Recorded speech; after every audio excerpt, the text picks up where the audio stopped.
Olá, queridos, tudo bem? Bem-vindos a mais um estudo da Palavra de Deus. É muito bom estar com vocês novamente, compartilhando, aquilo que o Senhor tem falado aos nossos corações. Nós estamos meditando sobre o livro de Isaías e tem sido um momento muito produtivo para mim. E o desejo do nosso coração aqui é que possa estar sendo para vocês também, Já li o livro de Isaías outras vezes, mas nunca tinha me aprofundado, realmente em entender aquilo que esse livro tem a nos aplicar. E são aplicações que a gente percebe tanto de atos passados para nós, mas que para a época do povo que Isaías estava profetizando algo que viria ainda, e também aplicações futuras até para nós, aplicações do reino restaurado, da glória de Deus por meio do nosso Senhor Jesus Cristo, da sua justiça que será executada no final. É algo muito precioso, é um livro de escatologia misturado com o Evangelho, já no Antigo Testamento, nos mostrando que Deus nunca teve dois planos separados, duas alianças separadas, dois testamentos separados. Na verdade, Deus tem uma única história, que ela é contada de forma progressiva, história que termina aqui para nós e que começa na vida eterna para a glória, para a honra e para o louvor do seu nome, por meio da pessoa do nosso Senhor Jesus Cristo. Isso tem sido maravilhoso perceber nesse livro, espero que vocês estejam percebendo isso também, Hoje nós vamos meditar sobre o capítulo 6, mas antes eu gostaria de orar para que a gente possa entregar esse momento então nas mãos do nosso Senhor, pedir a orientação do Espírito Santo que fale aos nossos corações, que abra a nossa mente para entender o que o texto tem a nos ensinar e que nós possamos sair engrandecidos desse momento. Papai, obrigado por mais um dia, o Senhor permitir nós meditarmos na sua palavra, nós aprendermos o que o Senhor nos tem reservado, o que o Senhor tem nos revelado por meio das Sagradas Escrituras. Que nós possamos sempre agradecer o Senhor por isso, agradecer o Senhor pelo que o Senhor é, pelo que o Senhor faz, e pelo Senhor um dia nos ter alcançado pela salvação por meio do nosso Senhor Jesus Cristo. Salvação que já foi prometida na eternidade para nós, mesmo antes de termos nascidos, e que é uma obra plena e exclusiva do Senhor em nossas vidas. Nada que nós possamos fazer pode colaborar para a nossa salvação. É uma obra unilateral do Senhor. E nós só tomamos posse dela ao crermos em nosso Senhor Jesus Cristo e encontrarmos a salvação por meio do seu santo nome e da expiação dos pecados que ele propôs na obra da cruz. Muito obrigado. Obrigado por mais essa semana, obrigado por mais esse estudo. Pedimos que o seu Santo Espírito nos dirija nesse momento, para que tenhamos sabedoria, entendimento, para que a sua palavra fale aos nossos corações, mas também produza transformação de vida, produza um novo modo de enxergarmos, de vivermos, que é baseado na sua justiça, na sua verdade, no seu amor, no temor ao Senhor também, que nós possamos produzir isto tudo em nossas vidas e possamos crescer na graça, na sabedoria e no entendimento, parecendo cada dia mais com o nosso Senhor Jesus. Tome nossas vidas nas tuas mãos, nos dirija e nós oramos em nome do nosso Senhor Jesus.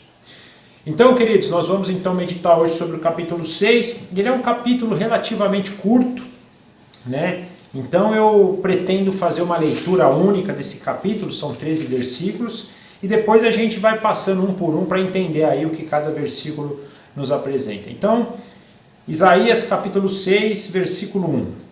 No ano em que o rei Uzias morreu, eu vi o Senhor assentado num trono alto e exaltado, e a aba de sua veste enchia o templo.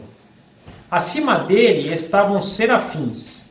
Cada um deles tinha 6 asas. Com 2 cobriam o rosto, com 2 cobriam os pés, e com 2 voavam. E proclamavam uns aos outros: Santo, Santo, Santo é o Senhor dos exércitos. A terra está cheia da sua glória. Ao som das suas vozes, as batentes das portas tremeram, e o templo ficou cheio de fumaça.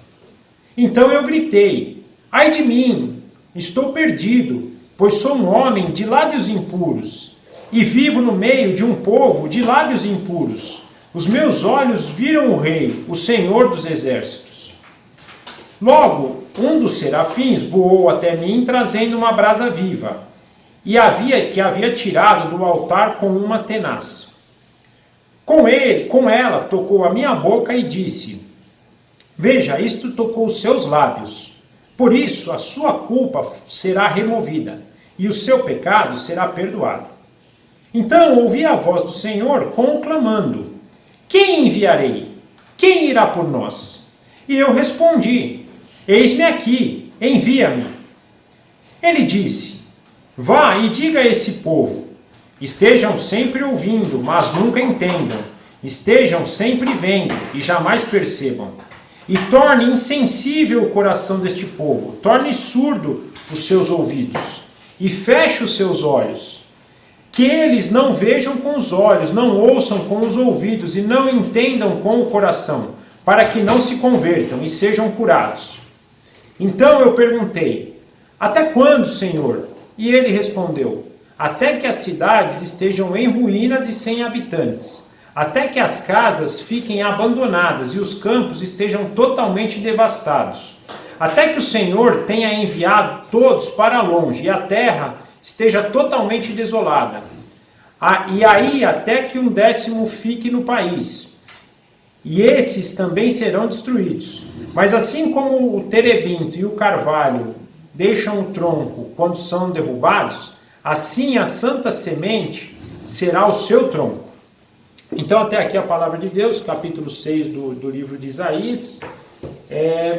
Algumas bíblias no seu título desse capítulo trazem como chamado de Isaías, indicando então que esse capítulo pode indicar quando Isaías foi chamado para o ministério profético, né, para ser profeta. Pesquisando um pouquinho o assunto, tem autores, tem estudiosos que discordam que não, é só um chamado naquele momento para aquela profecia em si, mas assim, diferente, né, de ser o chamado exatamente para o ministério profético ou para o seu chamado para aquela profecia específica, é um chamado que Deus faz para o profeta Isaías ali naquele momento, né? Se isso for realmente o chamado para o ministério, a morte do rei Uzias ela acontece aproximadamente por volta de 740, né? Então dá para a gente, se for realmente esse o propósito, uma indicação de quando começou o ministério de Isaías. Mas antes da gente entrar no texto, eu queria trazer um pouquinho da aplicação de como era esse reino do rei Uzias, porque essa profecia então, ela é feita no ano que o rei morreu.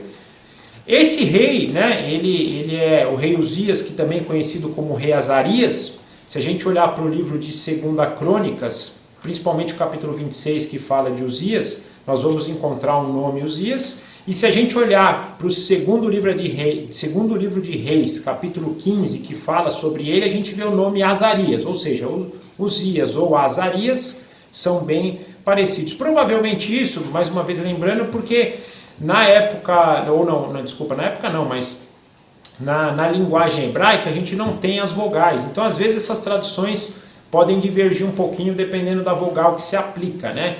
Então, por isso essa diferença de nomes. Mas é o mesmo rei. Quando a gente lê, então, em 2 Crônicas e ver Uzias, vai ser o mesmo rei chamado Azarias do 2 Reis 15. Então, a passagem de 2 Crônicas 26 e 2 Reis 15 nos traz um pouquinho da história do reinado de Uzias, nos conta que ele começou a reinar com 16 anos e reinou por 52 anos, então, durante Jerusalém. Ele fez, em sua grande parte, o que agrada o Senhor. Ele não conseguiu derrubar todos os outros altares que eles tinham para os outros deuses, mas pelo menos fez aquilo que o Senhor aprovava.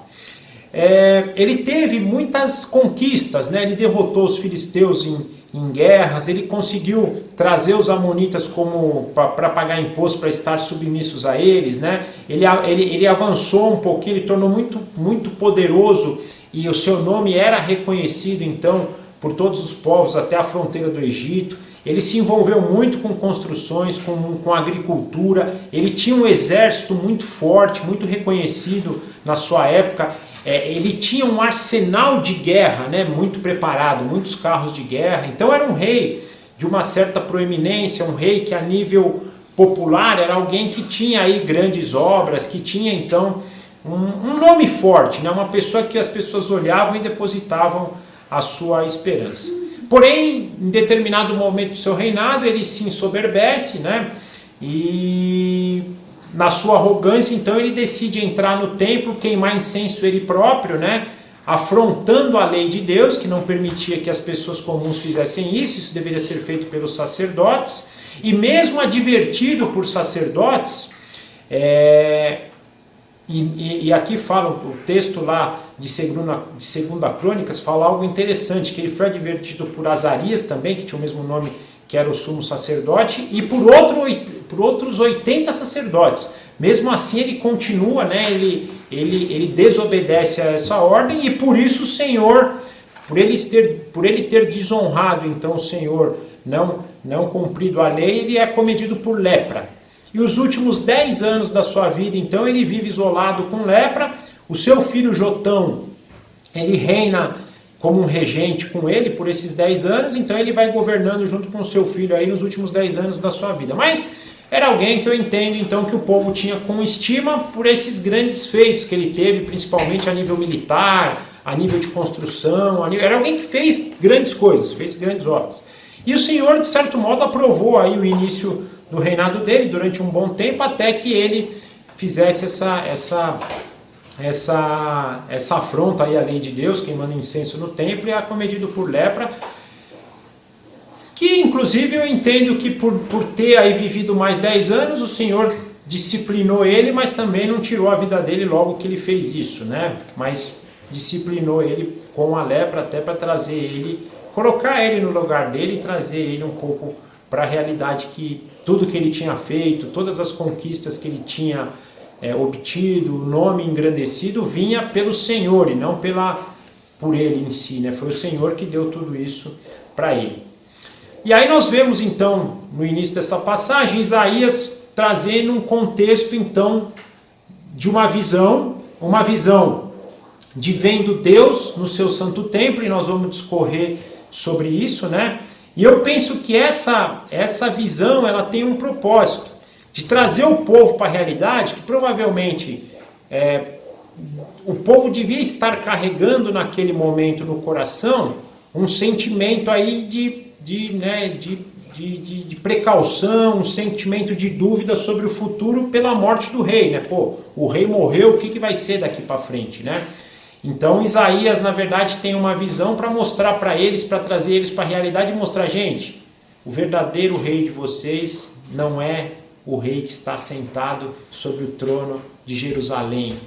O verdadeiro rei é aquele que está sentado no trono dos céus. E aí vai descrever a majestade desse rei, para que eles entendam quem é o rei deles, o verdadeiro rei deles, a sua glória, a sua majestade, o seu poder, a sua onisciência, a onipresença, a onipotência.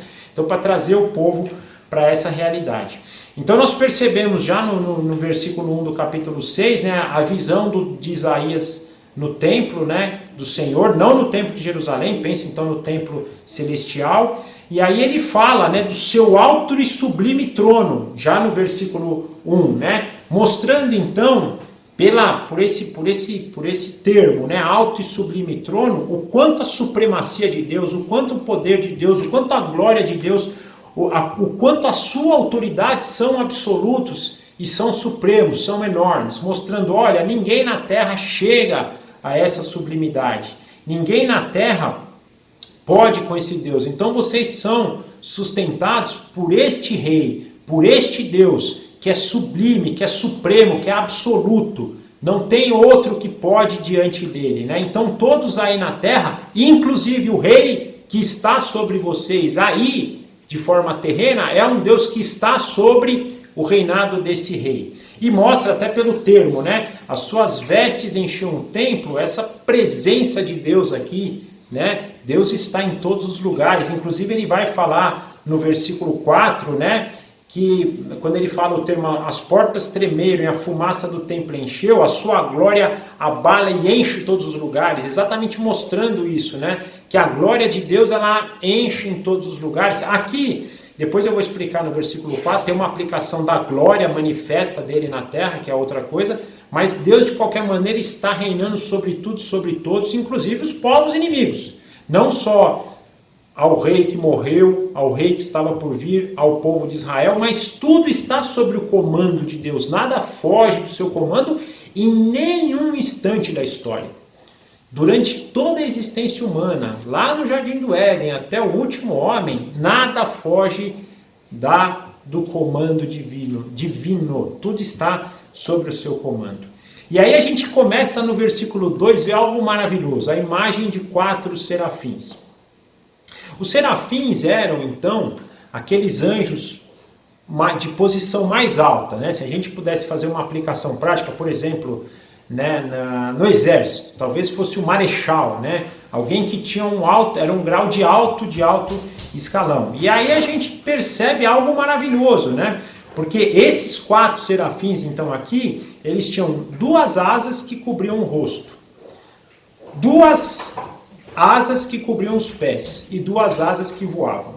Pesquisando sobre isso, a melhor explicação que eu encontrei, e isso veio ao meu coração, foi a que dizia que as 2 asas que cobriam o rosto mostravam a humildade, mostravam o temor desses serafins para com Deus, olhando para ele com glória. Então eles tampavam seu rosto, né, por causa da glória de Deus, mostrando isso, né, que a glória de Deus até para os serafins é algo que ofusca a visão, é algo tão glorioso, tão grandioso, que eles não conseguiam nem mostrar a face diante de Deus. Já os pés cobertos, aí sim os pés mostravam a humildade deles, ou seja, mesmo estando em posição mais elevada dos anjos, eles eram anjos humildes, eram seres humildes. E as asas que voavam para mostrar a prontidão deles para o serviço para o Senhor. E aí eles proclamam, né, no versículo 3, Santo, Santo, Santo é o Senhor dos exércitos. É engraçado, o Santo, Santo, Santo, na língua hebraica, traduz um superlativo, né? Que se a gente fosse pensar a nível de português, seria santíssimo. Mas é tão maravilhoso, gente, tão maravilhoso, né? Que é santo, santo, santo, até... assim, a gente vê então as aplicações que fazem santo, santo, santo, eles falam desse superlativo. Mas eu não descarto já de mostrar para os povos, santo, santo, santo, santo Pai, santo Filho e santo Espírito Santo. Também trazendo essa ligação da Trindade, que é a expressão máxima da santidade. O que quer dizer isso? É a expressão máxima de tudo aquilo que é separado do mal, que é separado da injustiça, da impiedade. Ou seja, santo, que significa separado, quer dizer isso. Deus é totalmente separado de tudo isso, de tudo que é de mal. Então ele é santo, santo, santo, ele é santíssimo, ele é separado. Não tem nada dele de mal, não tem nada de impiedade, não tem nada de injustiça, ele é totalmente separado. E o Pai, o Filho e o Espírito Santo, os 3 são totalmente separados. É um Deus de justiça, de retidão, de moral, né, de perfeição, de tudo. É um Deus absoluto, como a gente viu no capítulo 1, é um Deus supremo, é um Deus que falta palavras para discutir. Eu estava só fugindo um pouco do assunto, estava até discutindo com as minhas filhas e minha esposa hoje sobre isso, né? A gente às vezes tem obra que a gente fala que não é possível, isso não vai acontecer, Deus não fez isso, né? E Deus, até conversando com ele sobre isso em determinado momento, ele fala: vocês acham que para mim foi difícil abrir o mar vermelho? Foi difícil acalmar a tempestade? Foi difícil ressuscitar alguém? Agora, pensem o quanto foi criar um ser humano. Gente, se a gente começar a estudar a complexidade que é o corpo humano, para um Deus pegar o barro, juntar o barro, dar um sopro e fazer vida. Ele tirar a costela de um ser e numa noite criar outro ser. Com essa complexidade, não tem milagre. O milagre da vida, ele não tem. Não, assim, eu começo a pensar sobre a cabeça pifa. Não dá para imaginar, não dá para imaginar. É inimaginável a nós que somos limitados, se não for por meio da fé. Se não for por meio da fé, ele falou que criou, eu creio que ele criou. Como foi criado, a gente sabe assim, né? Foi então do barro, veio e deu sopro da vida, mas como é que se cria as estruturas celulares, o sistema nervoso central, o coração, as artérias, o sangue batendo, a reposição das energias, quando a gente quebra um osso, como é que esse osso se recompõe. Não dá para imaginar isso a nível humano, né? E desculpa a ciência, né? Não tem comprovação, até porque a gente pode até, de certo modo, ter uma composição das coisas físicas, mas e as coisas espirituais? E o que vem da alma? Como a gente explica? Então, a supremacia desse Deus, a grandeza, a majestade, e esse Deus é o mesmo Deus. Olha que coisa interessante que vê no capítulo 4, que a fumaça dele enche o templo, né? É um Deus que eu gosto muito de pensar, estudando a respeito da glória de Deus também. A gente percebe, Deus é um Deus onipresente, Ele está em todo lugar, em todo tempo. Isso para a gente é claro. Mas eu entendo, através do estudo bíblico, e até pela própria história de Israel, que Deus, Ele escolhe alguns lugares para habitar com a sua glória. É o que acontecia no templo, né, de Jerusalém, que existia no tabernáculo, na época que eles estavam então peregrinando aí pelo deserto. A glória de Deus habitava ali. Na verdade, a glória de Deus ia com Israel como uma coluna de fogo na frente. E a gente até viu isso a semana passada, né? Que ele fala no capítulo 5. E a glória de Deus como uma coluna de fogo. E à noite com uma coluna de fogo. E durante o dia como uma coluna de vento. Então ali era a glória de Deus manifesta. E essa glória aqui, que então... Isaías está vendo encher o templo, a glória perfeita de Deus, glória que abala, que treme, que a hora que chega chegando, não tem outra, né? E o mais bacana de tudo isso, gente, é a glória que hoje nos habita por meio do Espírito Santo. Esse poder de Deus, o poder do Criador, o poder do sustentador de todas as coisas, hoje nos habita. É uma pena que na nossa limitação a gente acaba criando limitações.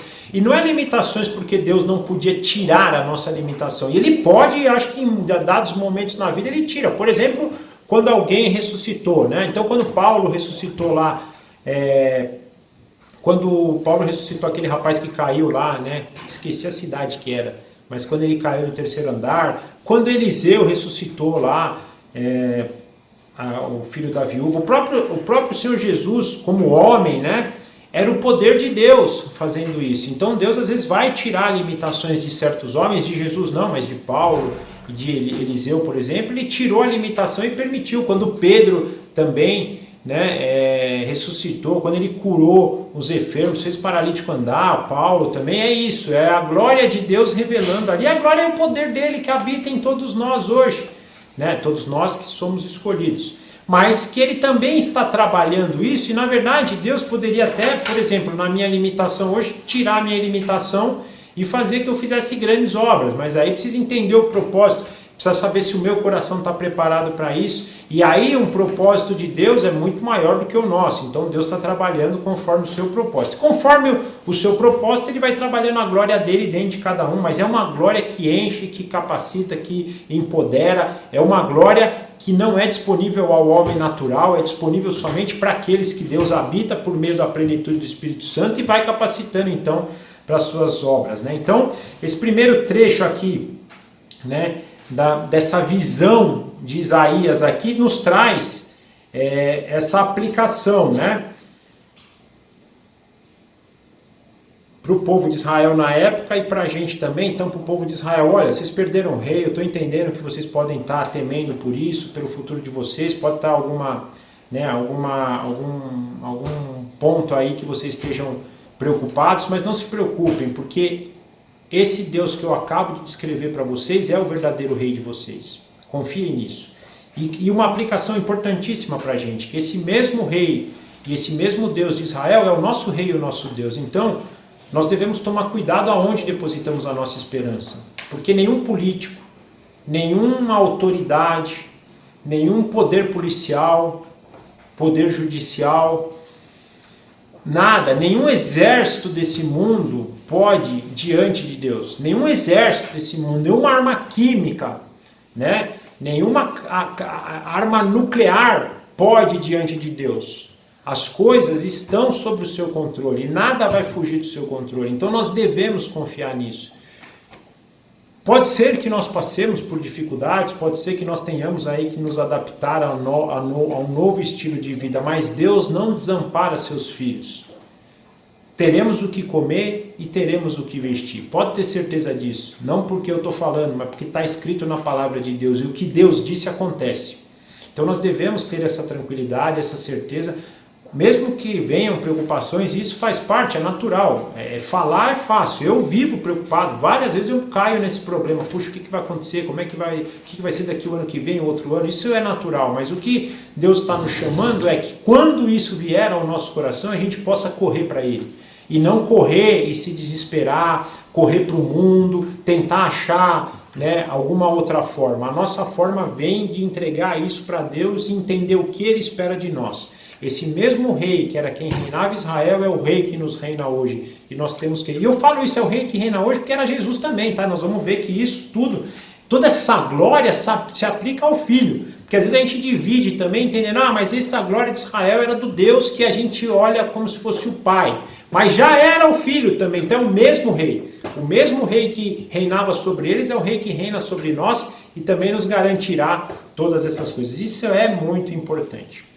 Caminhando no versículo 5, aí a gente vê o temor de Isaías, porque ele vê toda essa glória. Ele fala, gente, vou morrer, porque eu sou um homem pecaminoso, de lábios impuros, e um povo pecaminoso, vivo no meio de um povo pecaminoso de lábios impuros, e vi a glória de Deus. E vendo a glória de Deus, eu agora vou morrer. Não tem outra forma, porque é realmente o que acontece, né? Então aqui diante dessa glória toda, a gente ouve um clamor dele. Ai de mim! Essa é a palavra que Isaías faz. Porém, no versículo 6 e versículo 7, nós vemos algo maravilhoso. O serafim vai, pega uma tenaz da brasa, põe na boca de Isaías e fala, o seu pecado foi removido. Mostrando que é Deus quem remove o nosso pecado. É Deus que nos traz para a vida. É Deus que nos dá a justificação. Isaías está apontando para a gente exatamente isso. Que a iniquidade do homem é inocentada por Deus. Para aqueles que acreditam que Ele é o único e suficiente Salvador. Essa é a maior prova. Aí no capítulo 8, né, a gente vê a mensagem, quando Deus fala no final do 7, quem enviarei? Eu preciso profetizar algo, eu preciso mandar alguém. E quem que eu vou enviar? Quem enviar? Aí o profeta levanta a mão, eis-me aqui, Senhor, eis-me aqui. Então aí ele põe a sua vida para serviço de Deus. Porque teve sua culpa removida. O ai de mim, vou morrer, depois da graça, se transforma, eis-me aqui, Senhor, eu vou. Olha que lindo isso. Esse é o efeito da graça. O pecador reconhece, pensa que vai morrer porque ele sabe que ele é devedor e o salário do pecado é a morte. Então ele sabe, ouvir a glória de Deus não tem outra coisa a não ser a morte. Mas ele conhece a graça de Deus. Deus falou, não, pode ficar tranquilo que eu estou tocando na tua boca e estou removendo o teu pecado. Então fique tranquilo, você não vai morrer. Não por você, não porque você fez algo, porque você é melhor que qualquer outro. Não, não, não. É porque eu estou te dando a salvação. E aí, com essa confiança na salvação, na graça que vem de Deus, ele... Então tá bom, então eu eis-me aqui e vou. Pode me enviar que eu mando. Então, olha que lindo isso. O pecador, alcançado pela graça, se torna um obreiro. É maravilhoso, né? É até às vezes de perder o fôlego, tamanha é a glória de Deus. Agora, aí Deus continua, né? No versículo 9 e fala para ele, só que é o seguinte, companheiro, eu vou te falar isso, você vai dizer para esse povo que eles vão ouvir e não vão entender nada. Eu não vou remover a culpa deles. Imagina o cara começar um ministério, se aqui foi chamado de Isaías, imagina você, você vai ser profeta, legal, legal. Vai lá e profetiza para o povo, bacana, eu vou, pode me mandar que eu vou. Só que é o seguinte, você não está entendendo, você vai falar e ninguém vai te ouvir. Eles vão continuar pecando. E o problema aqui, gente, não é só de não ouvir, que a gente sabe, quando as pessoas não ouvem a gente, elas se tornam inimigas, elas vêm, atacam, e a gente vai ver que Isaías sofre também, como Jeremias sofreu e todos os outros profetas. Olha que coisa, Deus chamando ele para uma obra que já sabia que não ia. E aí é um ponto importante para a gente, porque às vezes a gente fica assim, poxa, a gente fala do evangelho para as pessoas e as pessoas não se convertem, desanimo, não quero mais, não vou falar mais. Entendo que acho que isso não é para mim, né? E desistem. Isaías é chamado aqui para falar, cara, você vai falar e não vão te ouvir. Isso deve ser para a gente um sinal para mostrar que não nos interessa o resultado. Nós não sabemos quem Deus vai alcançar ou não, no sentido de salvação. O nosso chamado é para profetizar o Evangelho, é para evangelizar as pessoas. Se vai salvar ou não, não pertence a nós. Nós temos que fazer a nossa parte de ir lá e falar, entregar para Deus. E o resto, Deus vai agir e vai trabalhar na vida das pessoas. Temos que tomar cuidado com isso, porque às vezes a gente se desanima. Eu falo para as pessoas, ninguém ouve o Evangelho, eu não aguento mais. Isaías profetizou. Aí tem uma discussão de tempo, né? Alguns falam 40, 50, dependendo de onde começa, de onde termina o reinado dele, o ministério dele. Mas, indiferente disso, profetizou mais de 40 anos, ou pelo menos 40 anos. Gente, 40 anos você falando e o povo não ouvindo, é dureza. E a gente vai perceber que durante essa caminhada ele é recriminado por muitos reis. Então, ele aqui se põe para ir e Deus fala. Você vai falar e eles não vão te ouvir. Aí, continuando então no versículo 10, nós vemos algo importante, porque Deus também explica o porquê que eles iam ouvir e não iriam escutar e não iriam encontrar salvação, né? Isso vinha porque realmente a infidelidade, a injustiça, a impiedade de Israel tinha chegado num ponto de modo que Deus falou, então tá bom, vai ser feita a vontade de vocês, o coração de vocês vai ficar insensível do jeito que está sendo. Eu cansei de lutar com o seu coração insensível. E vocês vão então ouvir e não vão ver. Vocês vão ouvir e não vão entender. Vocês vão ver, mas não vão enxergar verdadeiramente. Vocês terão visão, mas serão cegos para salvação. E, gente, isso é importante porque isso tinha uma implicação para eles ali, né? Até porque eles realmente não ouviram a pregação dos profetas e acabaram sendo exilados. Mas a gente percebe até que essa passagem ela vai ser usada por Jesus no Evangelho de Mateus, por exemplo, no capítulo 13, versículo 14 e 15, e também no livro de Atos, no capítulo 28, dos versículos 25 a 27, para indicar que isso já era indicação que eles não veriam e não enxergariam o Messias, ou seja, o Messias viria no meio deles para trazer a salvação, mas eles não iam ver o Messias, eles não iam ouvir o Messias e, portanto, não seriam salvos. Tudo isso pela infidelidade, pela injustiça e pela dureza do coração deles. Isso nos mostra algo importante, porque Deus é extremamente longânimo, ele é extremamente paciente, extremamente. Porém, um dia essa paciência acaba. E essa passagem nos mostra isso. Como, por exemplo, em Romanos 1 também nós percebemos isso. Então nós não podemos pôr a paciência de Deus à prova. Quando a gente fala que o temor de Deus e o amor de Deus caminham paralelos, a gente tem que pensar nisso, que ele é santo, justo, reto, longânimo e paciente. Mas justo também. E uma hora a sua paciência chega no topo.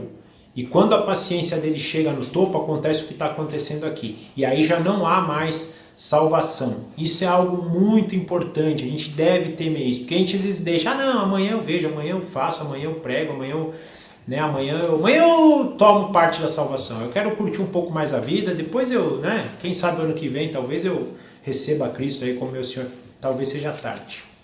E se for tarde, a gente tem acompanhado nas passagens anteriores, vamos acompanhar nas passagens futuras o que está reservado para aqueles que não recebem Jesus Cristo como Senhor e Salvador da vida deles. E aí o profeta então, no versículo 11 e 12, inquire o Senhor, né, fala, Senhor, mas até quando vai durar tudo isso? Né? E aí Deus dá uma resposta até que a desolação seja total da cidade, né? E aí algo é importante que eu também penso aqui, que é uma aplicação que foi ali naquele momento, culminando com a invasão da Babilônia, mas também nos aplica para uma condição final e futura. No final dos tempos, eu entendo que o mundo vai ser de uma impiedade tão grande, as pessoas vão tirar Deus tanto da história que o mundo vai estar tenebroso, caminhando para a desolação final e total da terra, né? A ponto de Deus vai chegar aqui e ter que refazer o novo céu e a nova terra, porque a coisa aqui vai estar totalmente degringolada. Então, tendo essa aplicação lá atrás para eles, né, combinando com a invasão babilônica e o exílio, mas também para nós, no sentido, ou para quem estiver aqui no final dos tempos, já vai ser uma cegueira tão grande, eles vão estar tão surdos para ouvir a palavra de Deus e ver a verdade de Deus, que a desolação vai ser muito grande, né? E por fim a gente vê no capítulo 13 que Deus ainda mantém o seu remanescente fiel, né? Em todas as gerações, desde Adão até a vinda de Cristo, sempre ele preservou um remanescente fiel, que até ele fala algo maravilhoso aqui, né? De onde brotará a semente santa prometida para os patriarcas, né? Então Deus tem uma aliança com Abraão, já começando lá com Abraão. Eu vou pensar a nível de Abraão, primeiro das alianças, né? Mas a de Abraão, que ele fala, da tua descendência todas as nações da terra serão abençoadas, por meio da tua descendência virá aquele que vai reinar eternamente. Essa do reinar eternamente, ele vai abranger depois mais na aliança com Davi. Mas já é uma indicação, né, que eles, né, dominariam, né? Abraão seria uma bênção para todas as nações, que Abraão teria uma terra e tudo isso. Então, para que isso seja cumprido, foi cumprido parcialmente lá quando Deus deu a Israel a terra prometida, mas será cumprido plenamente quando Deus der a terra restaurada para o seu povo, que vai ser o povo de Abraão. Eu entendo que nós somos filhos de Abraão hoje, uma vez que nós cremos em Cristo e somos irmãos de Cristo, da mesma forma que somos filhos adotivos do nosso Pai eterno, somos filhos adotivos de Abraão também tomaremos posse da herança eterna, né? Que é a terra restaurada. Então essa terra também foi prometida e vai ser acontecida. Tudo isso foi necessário que Deus preservasse uma semente santa da onde sairia o Messias. E que hoje nós também carregamos essa semente santa, ou seja, quando somos alcançados pelo Evangelho, quando somos habitados pelo Espírito Santo, passamos a ter essa semente santa prometida em nós. Então Deus, mesmo diante da desolação, diante de todo o mal, diante de toda a impiedade humana, sempre tem aí um remanescente fiel que Ele protege, que Ele guarda, que Ele guia, para que o seu plano seja concretizado. E nós somos essa semente santa, então temos que confiar nisso. Mesmo diante de todo o mal que pode estar acontecendo, nós somos a semente santa, carregamos a semente santa e somos o remanescente fiel de Deus, sendo protegidos por Ele, sendo governados por Ele e sendo mais do que tudo preservado por Ele. E se porventura tivermos que partir dessa vida, estaremos indo para algo muito melhor, que deve ser o nosso desejo, né? O nosso desejo não deve ser viver aqui, deve ser viver aqui para a glória de Deus, enquanto aguardamos viver lá. Porque o nosso desejo deve ser viver na nossa pátria, que é a pátria hoje celestial, e quando o Senhor Jesus vier para julgar esse mundo, vai restaurar o novo céu e a nova terra e vai nos dar de novo, vai nos colocar de novo junto com Ele no nosso verdadeiro lar. Esse deve ser o nosso desejo, isso é importante, né? Então, nós vemos aqui no capítulo 6, essa porção maravilhosa, né? Que nos traz então esse contexto para que eles não confiem, né, no rei ali que estava assumindo, ou fiquem tristes e preocupados com o rei que tinha ido, o que iria acontecer, e sim olhem novamente para o rei, verdadeiro rei, né, aquele que realmente governa todas as coisas, majestoso, glorioso, maravilhoso, né, rei que dá a graça, que remove o pecado, que comissiona aqueles que envia. Esse é o rei que nós servimos, é o rei que a nossa esperança deve ser depositada. Então eu penso que melhor que a Bíblia que eu li dá o nome desse capítulo de O Chamado de Isaías. Eu penso que para a gente esse título deveria ser, para nós os escolhidos hoje, um chamado para a esperança. Esperança no momento de tristeza, no momento de preocupação, esperança naquele que nos remove a culpa, naquele que nos protege, naquele que preserva a semente santa em nós, naquele que vive em nós hoje. Esse é o nosso chamado e é nisso que nós devemos depositar a nossa esperança. Agora eu queria trazer algumas aplicações para a gente, também pensando no Novo Testamento, né? E eu separei alguns textos aqui para a gente ler juntos. E o primeiro texto que eu queria compartilhar com vocês, eu vou até dar um tempinho para vocês procurarem, que é importante, se estiverem com Bíblia aí, acompanhar junto, né? O primeiro é o que se encontra no Evangelho de João, capítulo 12, versículo 38 ao 41. Então, se vocês puderem pegar a Bíblia de vocês para a gente ler junto essas passagens, começando por essa do capítulo 12 de João, seria bacana.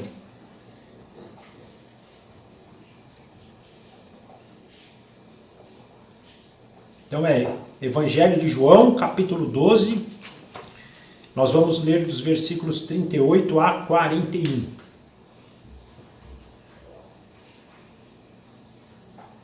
Enquanto vocês abrem aí, só para elucidar, essas três passagens que a gente vai ler, são passagens que chamam esse capítulo aqui, que trazem aplicações sobre esse capítulo. Então, para nos mostrar exatamente, né? E aí eu estou fazendo questão de mostrar isso para vocês quando Jesus vai falando, né, nas suas narrativas, e mesmo as cartas, e todo o Novo Testamento fala, né, que Jesus veio cumprir o que estava escrito na lei e nos profetas. Essas passagens nós precisamos começar a identificá-las, né?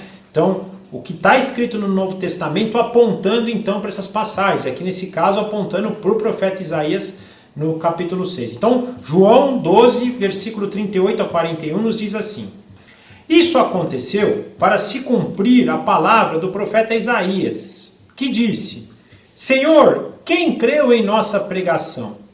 E a quem foi revelado o braço do Senhor?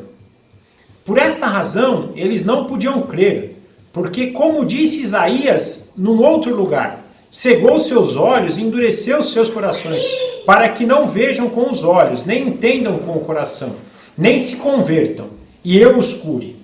Isaías disse isso porque viu a glória de Jesus e falou sobre ele. Gente, aliás, olha essa última frase.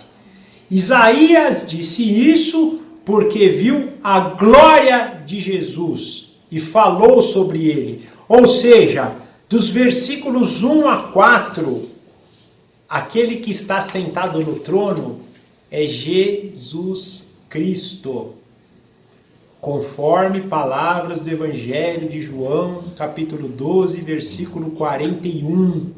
Olha que lindo isso. Então, João aqui aplica, né, por meio da passagem de Isaías 6, a cena, ele completa a revelação mostrando aquela glória mostrada no capítulo 6 do Evangelho do livro de Isaías, que é o Evangelho, né, gente? Cá entre nós podemos chamar o Evangelho de Isaías. Era a glória de Jesus Cristo. Aliás, olha, essa palavra me veio agora na cabeça. Eu acho que a gente podia propor isso, né? Não é o livro do profeta Isaías, devia ser o Evangelho de Isaías, porque é o Evangelho. Olha lá, ele está falando de Jesus Cristo. E olha que coisa interessante ele trazendo a aplicação. Cegou os olhos, né, seus olhos, endureceu seus corações, ou seja, mostrando isso, que Deus lá atrás já tinha profetizado não só para aquele povo, mas para esse povo aqui da época de Jesus, que também teve seus olhos cegados e seus ouvidos fechados, para que não crescem no Messias, não recebessem o Messias e não encontrassem a salvação pela dureza do seu coração. Então, é muito importante isso, né? Agora, vamos ler outra passagem que se encontra no capítulo 13 do Evangelho de Mateus. Evangelho de Mateus, capítulo 13, versículos 13 a 17. Mateus 13, versículo 13 a 17. Quando vocês abrem, eu vou comentar algumas coisas aqui mais também, mas é importante a gente perceber isso, né? A gente às vezes tem essa mania de segmentar os testamentos, né? Então falar o Antigo Testamento e o Novo Testamento, Israel e a igreja, e na verdade é uma história contínua de Deus. Logicamente cada um tem seu papel aqui, eu não estou tirando isso e não quero entrar nessa discussão, né? Israel teve o seu papel na época, e aqui para mim, eu sei que é um item polêmico, eu sei que é um item que dá discussão, tem muitos que concordam de forma concordam, todos que não. Eu tenho em mente o seguinte: Deus escolheu Israel no Antigo Testamento para se revelar a eles, tanto é que Deus deu a lei e os profetas para Israel. Israel pôde conhecer a verdade, mesmo que parcial ainda, de Deus, por meio dessas revelações. Então Israel foi o povo escolhido no Antigo Testamento para essa revelação que ainda era parcial. Já o Novo Testamento, a igreja passa a ser este povo que Deus se revela. Povo pelo qual agora a revelação é completa, porque ele pega aquela revelação parcial do Antigo Testamento, traz para o Novo Testamento e aplica então no Novo Testamento a sua continuidade, a sua completude que é feita em Cristo, na sua obra, cumprindo a lei, né? E de modo que hoje então a igreja é o povo de Deus a nível de revelação. Né? E a igreja é composta por israelitas, por brasileiros, por alemães, por americanos, por todos os povos, raças, tribos e nações. Esses povos hoje têm a palavra de Deus e têm a revelação de Deus. Quem quer pode ler, estudar, se revelar e o Espírito trabalhar na vida deles. Quem quer não, né? Quando Deus escolhe a gente, desculpa. Agora, Deus tem um povo que desde o princípio é o povo pela fé, os filhos da fé de Deus, os filhos da fé de Abraão, que é aquilo que a gente fala, né? Abraão teve um povo físico aqui, os seus descendentes físicos que receberam a revelação de Deus, mas teve os seus descendentes espirituais que são aqueles de fé. Quer dizer, as promessas, principalmente a nível futuro, não foram feitas para o povo físico de Israel. Tem gente de Israel que não vai ser salvo no final. Isso eu estou falando dos passados, e tem gente que foi. Então Elias foi, Acabe não foi, né? Pedro foi, Caifás não foi. Então você vai ter povo que foi, povo que não foi, de Israel. Mas eram todos israelitas, descendentes de Abraão. Porém, nem pelo fato de ser Abraão eram salvos. Agora, aqueles que creram como Abraão creu, esses são os verdadeiros descendentes que vão herdar a terra prometida final. A terra restaurada, não aquela que foi dada para eles. Então isso é importante. Mas vamos lá, Mateus. Eu sei, mas é um assunto polêmico, tá, gente? A gente tem vários pontos de vista e eu respeito todos. Eu também não tenho nem condições teológicas para ficar discutindo.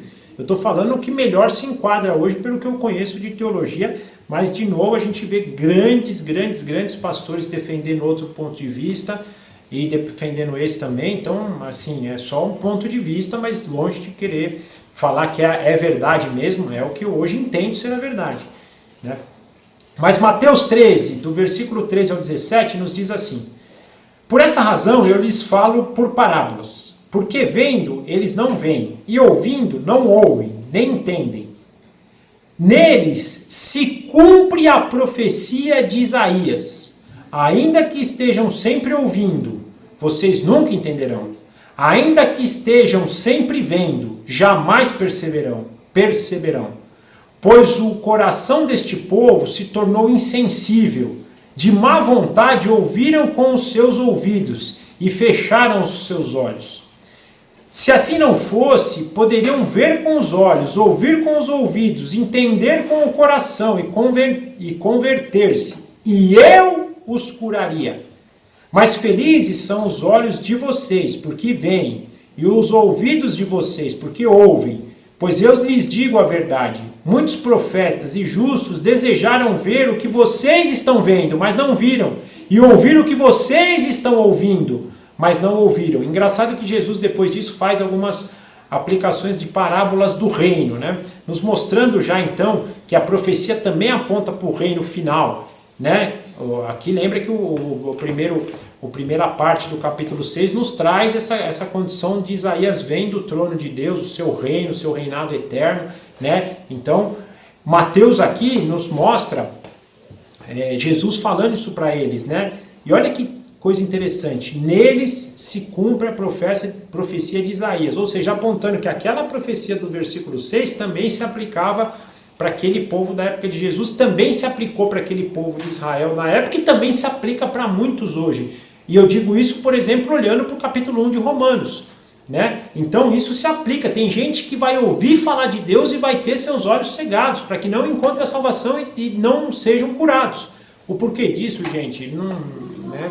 Ah, mas Deus é mau. Não. Deus tem um plano Deus tem um plano soberano acima de tudo e de todos. E a gente não pode achar que Deus vive em função do homem. A gente tem essa mania de achar que Deus tem que salvar o homem porque Deus vive em função de homem. Não. Deus tem um plano muito superior. Deus tem um plano que nós não temos condições de sondar 1% do plano de Deus. O que nós temos que ter é crer em fé, que Deus age para o bem daqueles que o amam. Ponto. Agora, como é que isso vai ser? Lá no céu, provavelmente, a gente vai ter revelações maiores e melhores. Agora, o que cabe para a gente é olhar para Deus e dar glória para Ele. Porque nós também merecíamos não ter os nossos olhos abertos, mas um dia Ele abriu os nossos olhos.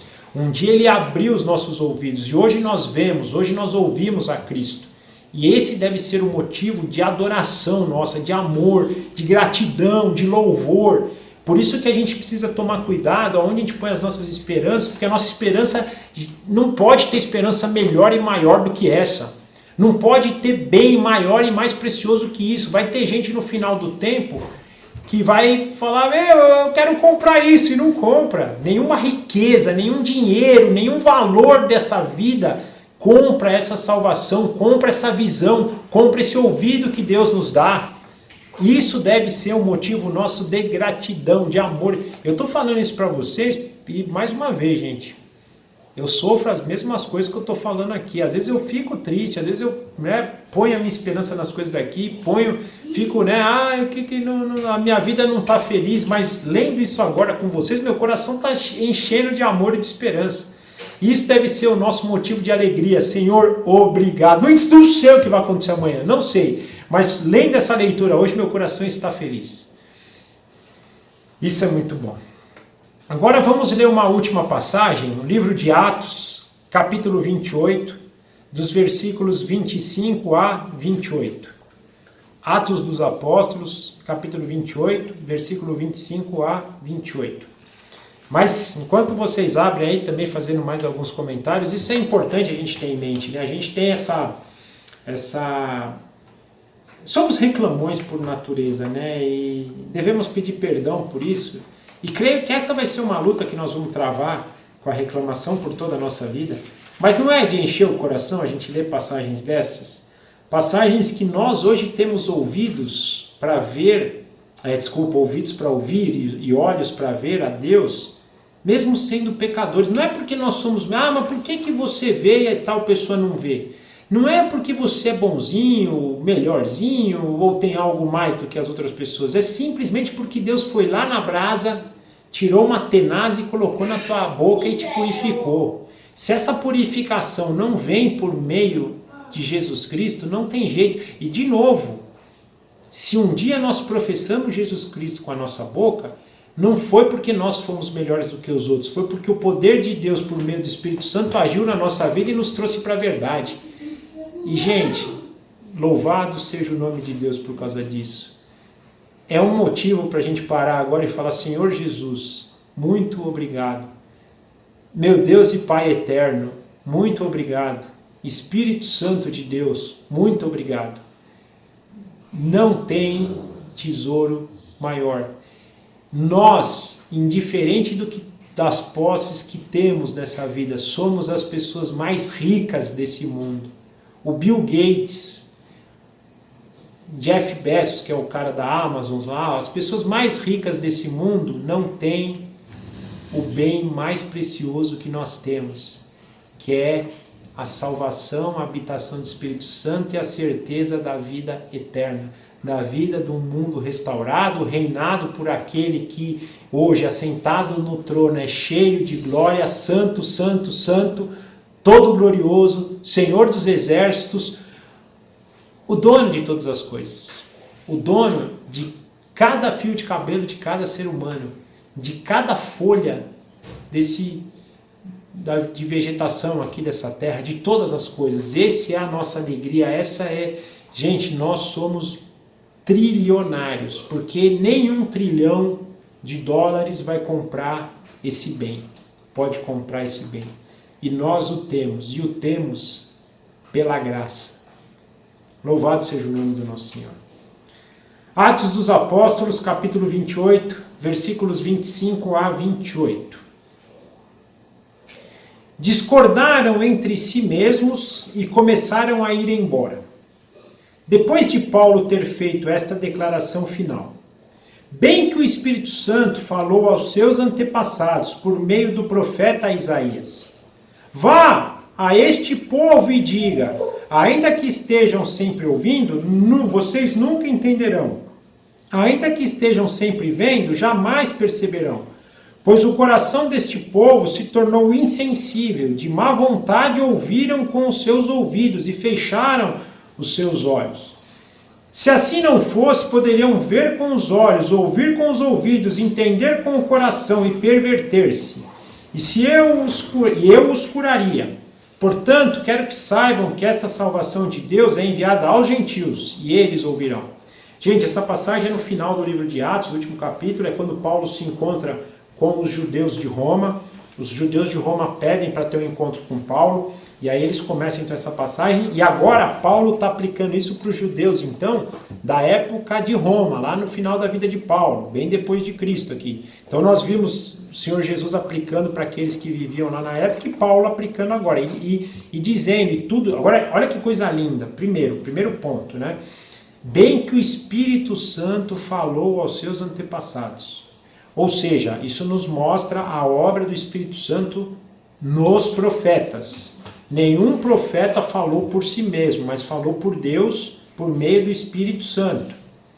É importante que a gente tenha isso em mente, para a gente entender que a Bíblia é a própria palavra de Deus, ou seja, é Deus falando por meio dos profetas. E Paulo deixa isso claro, fazendo a mesma aplicação aqui do capítulo 6 de Isaías, falando então para aqueles judeus de Roma, já tinha sido profetizado isso, vocês iam ver e não iam ver, não iam ouvir, portanto não iam ser encontrados, isso tudo para que vocês não fossem curados, porque o coração de vocês estava tão endurecido. Então Paulo fazendo a mesma aplicação para esses judeus do que aconteceu lá com os israelitas, com os judeus também na época de Isaías. Então fazendo essa ligação, isso é maravilhoso, gente, é tão bacana a gente ver essa correlação do Novo Testamento com o Antigo Testamento, mostrando que é uma ação só de Deus, que vai progredindo na verdade, né? Então Deus começa lá em Adão e vai contando a história que já estava escrita desde a eternidade, tá? Outra coisa, a gente não pode acreditar que a história está sendo escrita pelos homens e Deus vai acochambrando a história. Negativo, essa história está escrita desde lá de trás. Ah, mas por que acontece isso, acontece aquilo de novo? Deus é soberano, Ele é o dono de todas as coisas, só tenham a agradecer Ele por tudo que Ele fez e acreditar no que Ele diz. Se Ele diz que isso é santo, perfeito, bom e agradável, eu creio nisso e não entro em discussão. Ah, mas é muito fácil explicar assim. Paciência, é o que eu posso fazer hoje. Ah, por que existe o mal? Sei lá, não consigo hoje ter. Eu com a meu pouco conhecimento, não consigo explicar, mas eu acredito que tudo atrás, por atrás de cada coisa tem um propósito perfeito de Deus, propósito soberano, propósito que contribui para esse plano ser fechado lá no final, de forma que o nome de Deus seja glorificado. E nós possamos, por meio da glória de Deus, viver junto com Ele, então, usufruindo da glória dEle. De novo, Ele sendo o centro, não nós, seres humanos. Peço atenção nossa nesse sentido. Não pensem que o ser humano é o centro. Quem é centro é Deus. Não nos cabe ficar criticando ou entendendo aquilo que não está escrito na Bíblia sobre Deus, sobre a sua soberania. Nós temos que crer que Ele é soberano e Ele coopera para o bem. Ponto. Ele disse isso, a gente crê nisso, não é à toa que o justo viverá pela fé. Mais uma vez, penso assim por talvez não ter, pela Bíblia, que é o que eu considero a fonte, a única fonte confiável, dar uma explicação mais plausível. Pode ser que tenham pessoas que consigam hoje, e talvez até no futuro, tendo mais estudo, possa ter uma visão diferente, mas hoje a visão é essa. Mas uma coisa é certa no meu coração, Deus escreveu essa história lá atrás, já na eternidade, e Deus não está perdido, Deus não está acochambrando, Deus não tem plano B. Essa é a história que Deus quis escrever desde o começo. Deus não escreveu achando que Adão não ia pecar, e agora eu vou ter que criar um plano B. Adão pecou, vou ter que criar um plano B. Não acredito nisso. Creio que Deus escreve essa história já. Ah, mas a gente é robô? Não. Nós vamos descobrir bastante coisa. Nós não somos robôs, não somos marionete na mão de Deus também. É difícil conciliar isso, a soberania de Deus, com a nossa responsabilidade, mas temos que crer nisso. Deus é soberano e nada foge do seu controle, e tudo acontece conforme o teu desígnio. E que nós temos as nossas responsabilidades. E com certeza, o dia que nós saímos dessa dimensão de tempo e espaço que nós vivemos, que nos limita o entendimento, nós vamos entender como isso funciona de forma mais clara. Enquanto ainda vivemos nessa dimensão limitada, como sendo seres limitados, tentando conhecer um Deus ilimitado, nos conformemos na fé, acreditando que Deus age para um propósito final maravilhoso. Tenhamos fé nisso. E para terminar, então, queria só pensar com vocês algumas aplicações rápidas aqui, né, para a gente concluir. Que na verdade a gente já passou por muitas delas, né, mas uma que é o que eu trouxe no começo, que no momento de crise, em vez de a gente olhar para as pessoas aqui, devemos primeiro olhar para Deus, buscar nele a orientação, buscar nele a esperança, buscar nele a força, porque ele é o dono de todas as coisas, ele que comanda o tempo e é ele que pode nos dar orientação. Qualquer outra pessoa que vocês vão procurar, se ela não indicar vocês para procurar Deus, eu entendo que ela vai estar errada. Ela vai ter que usar, e não quer dizer que não possa procurar, tá, gente? Não é isso. Estou dizendo que vocês devem procurar, se for procurar alguém, procure alguém pautado na submissão ao Senhor Jesus Cristo e que busque, por meio da palavra de Jesus Cristo, trazer consolo, esperança e direção. Mas o próprio Deus faz isso diretamente com vocês. A gente precisa começar a ser maduro nessa direção, de nos momentos de dificuldade, primeiro, procure a Deus. Até se eu quiser procurar uma pessoa para me ajudar aqui, pedindo para que Deus me oriente qual é a melhor pessoa para me ajudar em cada situação. E aí nós vamos procurar, porque também é a nossa função como igreja trabalhar em comunhão, viver em comunhão e um suportar o outro. Mas até para isso é importante que a gente busque orientação de Deus. Senhor, quem que é o melhor, quem que pode me ajudar nessa situação? Se é que precisa de alguém, se o Senhor já não pode também. Então isso é importante. Aqui deixo para a gente essa mensagem clara da graça, né? Graça que transforma um ai de mim, de um pecador, e um eis-me aqui de um justo. Eu acho que essa é a maior lição que a gente tira da graça também. Transformar um ai de, né, digo nessa passagem, tá? Transformar o ai de mim de um pecador e um eis-me aqui de um justo, que foi justificado por Deus, não por seus atos, né? Mostrando que desde o Antigo Testamento lei não justifica ninguém. Lei não dá salvação para ninguém. Quem justifica é o Senhor já no Antigo Testamento. Então não caio nessa também. Antigamente eles viviam pela lei, eram justificados pela lei, e agora nós somos justificados pela graça. Sempre foi graça, nunca teve lei. A lei tem outro propósito. A lei tem o propósito de nos mostrar que somos pecadores. E ao reconhecermos isso, que nem Isaías, ai de mim, Senhor! E aí o Senhor vem com a graça e aí nos capacita para nos tornarmos justos e falarmos, eis-me aqui agora para trabalhar na sua obra. Também percebemos que a graça de Deus sempre preserva um remanescente fiel na história. E a gente precisa entender que diante de toda a dificuldade que nós possamos ter, sempre estaremos preservados. Também queria deixar o exemplo da adoração dos serafins aqui. Gente, que lindo! A adoração deles aqui, né?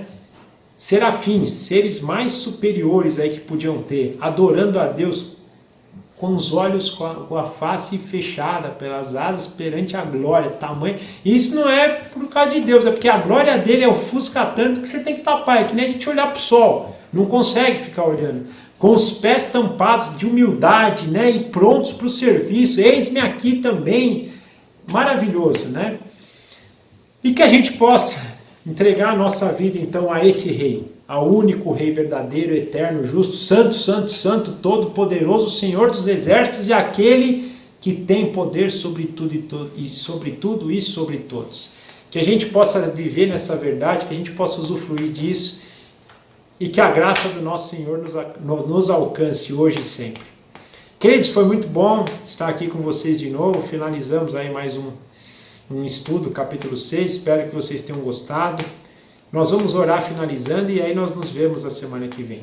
Só aproveitando antes, queria desejar aí a todas as mães, né, que amanhã vão comemorar o seu dia, um feliz Dia das Mães, que vocês possam ter muita paz, muita saúde, muito amor, tudo de bom, né, que vocês possam ser abençoadas, abençoar seus filhos também, viver em submissão ao Senhor e glorificar o nome deles por esse ministério maravilhoso que é o ministério de ser mãe. Que a graça do Senhor Jesus esteja com vocês também, que Deus abençoe também a vida de vocês. Papai, obrigado por mais esse momento, obrigado por mais uma vez a sua palavra falar aos nossos corações. Por favor, nos dê olhos para ver, ouvidos para ouvir o Evangelho, a singeleza, a beleza, a humildade, a grandeza, a gloriosidade do Evangelho do Senhor, que é o nosso Rei. que nós possamos te adorar como esses serafins te adoravam, ou te adoram até hoje, santificando o seu nome, porque o seu nome é santo, santo, santo. Nos dê um coração assim, nos dê um coração que deposite a esperança somente no Senhor, um coração pronto para se entregar ao Senhor, de alma, de espírito e de vontade. Por favor, papai, nos dirija. Pedimos também por todas as mães, que elas sejam abençoadas, que elas possam conhecer também do Senhor, que elas possam conduzir seus filhos no caminho do Senhor e possam glorificar o teu nome. Por favor, abençoe cada uma delas. Desejamos o nosso feliz Dia das Mães por ela, nas tuas bênçãos, Senhor Jesus, Papai e Espírito Santo de Deus. Também entregamos a nossa vida nas tuas mãos, a nossa semana nas tuas mãos, o nosso culto amanhã nas tuas mãos. Por favor, nos abençoe e nos dirija e que nós possamos praticar tudo isso que o Senhor nos tem ensinado. Nós agradecemos assim e oramos em nome do nosso Senhor Jesus. Amém. Tchau, gente. Obrigado. Até semana que vem. Um abraço.